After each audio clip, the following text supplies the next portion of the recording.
Magandang araw Pilipinas, narito ang data sa lagay po ng ating panahon. Tatlong weather system ang nagdudulot ng pag-ulan ngayon sa malaking bahagi ng ating bansa. Una na nga riyan ay ang Intertropical Convergence Zone o ITZZ at patuloy po ito nakakaapekto sa Mindanao at Palawan at nagdudulot po ito sa kasalukuyan ng mga pag-ulan sa malaking bahagi po ng Palawan, sa kanlurang bahagi ng Visayas at maging dito po sa malaking portion ng Mindanao.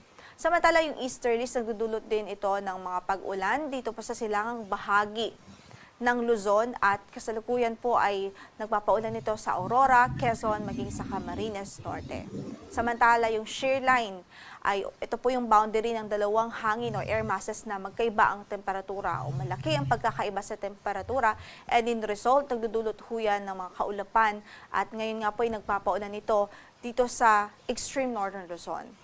Samantala, yung low pressure area na minomonitor natin sa loob ng ating area of responsibility, ito po yung dating si Bagyong Salome na naging LPA na lamang kahapon. Base po sa ating analysis, nakita yan sa layong 270 kilometers kanluran ng Lawag City, Ilocos Norte. At kasalukuyan, wala naman po itong direktang epekto sa anumang bahagi ng ating kalupaan at ine-expect po natin na sa mga susunod po na oras ay maaari na rin po itong ma-dissipate o malusaw. Gayunpaman, patuloy po tayong mag-antabay sa magiging updates ng Pag-asa ukol dito sa LPA o low pressure area. So sa pagtayo ng ating panahon, magiging maulan pa rin ang panahon sa Batanes at Babuyan Islands dahil po sa shear line. Samantala, magiging maulan din sa Aurora, Quezon at Camarines Norte Province dahil din po sa epekto ng easterly o yung hangin na nanggagaling sa dagat Pasipiko.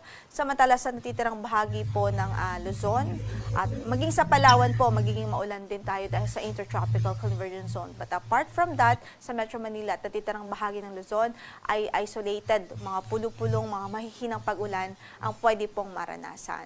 So sa Metro Manila, 25 to 32 degrees Celsius ang inaasahang magiging agwat ng temperatura. Sa Baguio ay 18 to 24, 25 to 32 sa Lawag City, 25 to 31 degrees Celsius sa Tugigaraw at 24 to 31 degrees Celsius sa Legazpi City.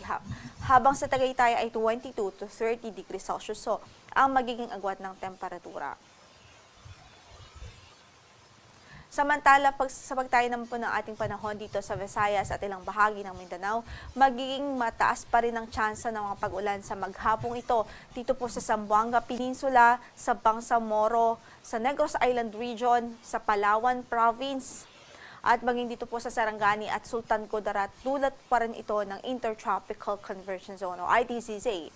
So sa mga kababayan natin doon, huwag kalimutan magdala ng mga pananggalang sa ulan at maging maingat pa rin ho sa banta ng mga pagbaha, mga localized flooding, especially sa mga low-lying areas. So sa pagtayo naman ng ating temperatura sa Cagayan de Oro ay 24 to 29 degrees Celsius, 26 to 32 naman sa Davao City, 24 to 32 sa Zamboanga, 24 to 31 degrees Celsius sa Puerto Princesa City, 26 to 31 degrees Celsius sa Cebu, 21 to 31 sa Iloilo at 25 to 30 degrees Celsius sa Tacloban, habang sa Calayan Islands ay 24 to 31 degrees Celsius naman po. Sa kasalukuyan ay wala po tayong gale warning na nakataas sa anumang bahagi ng ating baybaying dagat. Although pinag-iingat natin ang ating mga kababayang mandaragat, especially dito po sa extreme northern Luzon dahil katamtaman hanggang sa maalon pa rin ang kondisyon ng karagatan dyan dahil sa northeasterly wind flow. So ingat po ang ating abiso sa ating mga kababayan doon, lalong-lalo po yung ating mga mandaragat na gumagamit ho ng mga small vessels o yung maliliit na sasakyang pandagat dahil sa maalong kondisyon ng karagatan. Samantala, banayad naman hanggang sa katamtaman na magiging pag-alon sa natitirang bahagi pa ng ating archipelago.